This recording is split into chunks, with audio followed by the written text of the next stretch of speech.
तो आज की क्लास में हम पढ़ेंगे वन वर्ड सब्स्टिट्यूशन के बारे में, वाक्यांश के लिए एक शब्द। ठीक है, तो वन वर्ड सब्स्टिट्यूशन किसे कहते हैं या यह क्या होती है, ठीक है, तो इसके बारे में मैं आपको बताऊंगी। वन वर्ड सब्स्टिट्यूशन शब्दों का एक समूह होता है। ठीक है, ये क्या होता है, एक शब्दों का समूह होता है। वह शब्द जो एक वाक्य के स्थान पर प्रयुक्त कर उसके संपूर्ण अर्थ को बताए वही वन वर्ड सब्स्टिट्यूशन कहलाता है, वही वाक्यांश के लिए एक शब्द कहलाता है। ठीक है, तो इसके कुछ क्वेश्चन हैं जिनके बारे में हम पढ़ेंगे। क्वेश्चन नंबर फर्स्ट है, question number first, to examine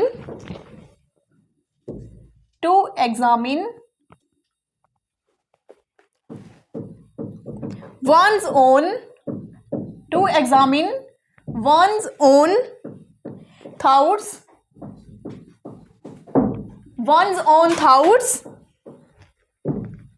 and feelings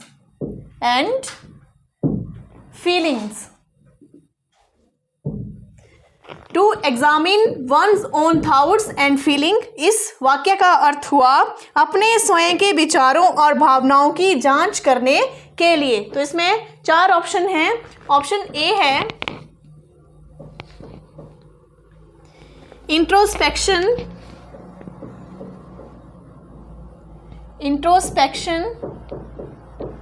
option B है रेट्रोस्पेक्शन,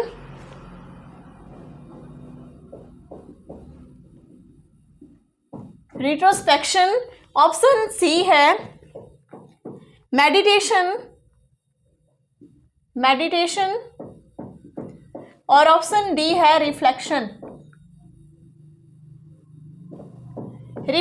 ठीक है, तो इसमें मैंने जैसे इस वाक्य का अर्थ आपको बताया, ठीक है, to examine one's own thoughts and feeling, ठीक है, अपने स्वयं के विचारों और भावनाओं की जांच करने के लिए। तो इसमें चार ऑप्शन दिए गए, introspection, retrospection, meditation and reflection. तो इसके लिए, इस वाक्य के लिए सही अर्थ, एक शब्द में जो सही अर्थ निकल रहा है वो राइट आंसर है ऑप्शन ए, इंट्रोस्पेक्शन को बोलते हैं आत्मनिरीक्षण करना। आत्मनिरीक्षण मतलब स्वयं की मानसिक व भावनात्मक परीक्षा का अवलोकन करना इंट्रोस्पेक्शन कहलाता है। और रिट्रोस्पेक्शन जो है इसको बोलते हैं विज्ञापन मुक्त अनुभव करना। और मेडिटेशन का अर्थ होता है ध्यान, और रिफ्लेक्शन का अर्थ होता है प्रतिबिंब। इसके बाद क्वेश्चन नंबर सेकंड है,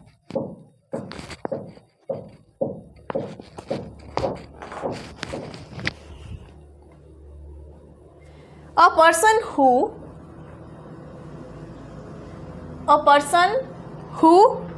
does not believe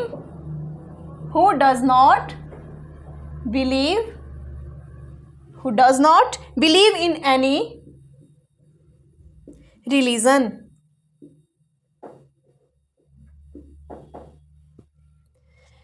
इसका अर्थ ये हुआ, ठीक है, a person who does not believe in any religion, ठीक है, वह व्यक्ति जो किसी भी धर्म को नहीं मानता। तो इसमें ऑप्शन ए है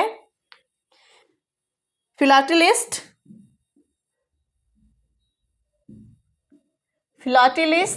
ऑप्शन बी है रेशनलिस्ट, ऑप्शन सी है एथिस्ट, और ऑप्शन डी है पैगन। तो इसमें पूछा गया कि a person who does not believe in any relation, इस वाक्य का अर्थ मैंने अभी आपको बताया, वह व्यक्ति जो किसी धर्म को नहीं मानता। तो इसमें से राइट आंसर है ऑप्शन सी एथिस्ट को बोलते हैं नास्तिक जो किसी भी धर्म में विश्वास नहीं करता है। ठीक है, और फिलाटेलिस्ट को हिंदी में बोलते हैं डाक के लिए या डाक के टिकट का संग्रहक। ठीक है, और रेशनलिस्ट को बोलते हैं तर्कवादी या हेतुवादी बोलते हैं, और पैगन को बोलते हैं प्रतिमा पूजक और बुद्ध प्रस्त। ठीक है, इसके बाद क्वेश्चन नंबर 3 है,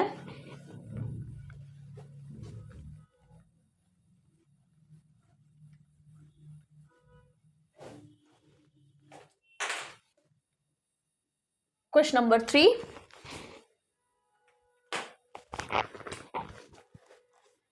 strong and settled, strong and settled,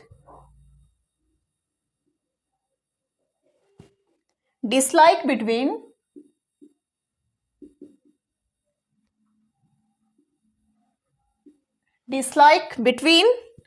two person,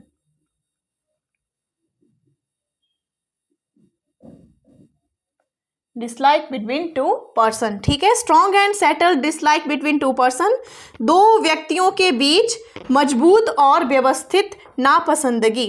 ठीक है, तो इसमें ऑप्शन ए है अपैथी, ऑप्शन बी है हेटर्ड, ऑप्शन सी है एंटीपैथी और ऑप्शन डी है एनिमोसिटी। एनिमोसिटी। ठीक है, तो इसमें जो राइट आंसर है ऑप्शन सी है एंटीपैथी। एंटीपैथी को बोलते हैं सहज विरोधी और अपैथी को हिंदी में बोलते हैं उदासीनता। हेटर्ड को बोलते हैं घृणा करना या नफरत करना और एनिमोसिटी को बोलते हैं बैर और शत्रुता। क्वेश्चन नंबर 4 है,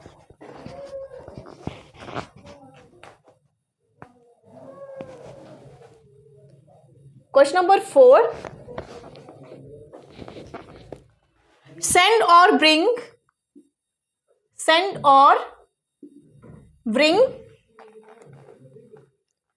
somebody back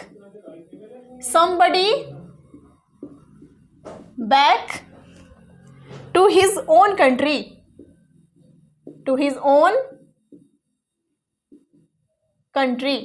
send or bring somebody back to his own country। ठीक है, इसका अर्थ ये हुआ कि किसी को उसके देश भेजना या वापस लाना। ठीक है, तो इसमें ऑप्शन ए है एज़लम,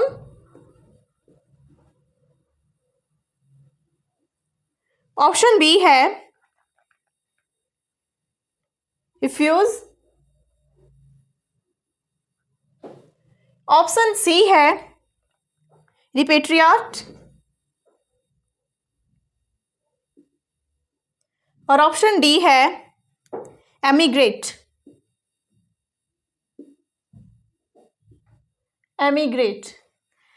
ठीक है, तो इसमें क्या बताया गया, किसी को उसके देश भेजना या वापस लाना। तो एज़लम का अर्थ है आश्रय स्थान या शरण। ठीक है, रिफ्यूज का अर्थ है शरण या शरण स्थान। ठीक है, और रेपेट्रिएट का अर्थ है स्वदेश वापसी और एमिग्रेट का अर्थ है विदेशवास करना या स्वदेश त्यागना। तो इसके लिए जो सही, इस वाक्य के लिए जो एक शब्द में अर्थ निकल रहा है ये है ऑप्शन सी। ठीक है, स्वदेश वापसी। इसके बाद question number 5,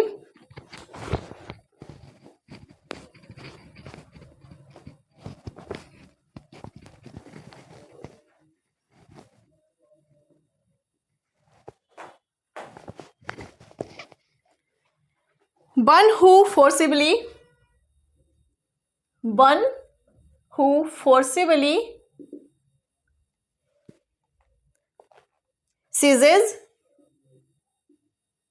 seizes control of a bus or an aircraft,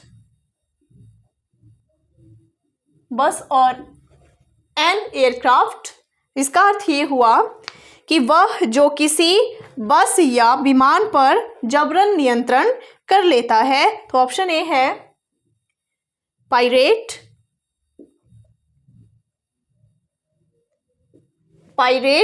option B है स्विंडलर, ऑप्शन सी है हाईजैकर और ऑप्शन डी है पेल्फियर।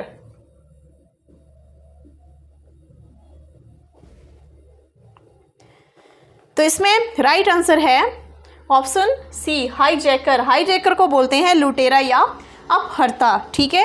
और पायरेट को बोलते हैं समुद्री डाकू, स्विंडल को बोलते हैं ठग या झांसे में लेने वाला, और पिलफेर को बोलते हैं चोरी करना, ठीक है।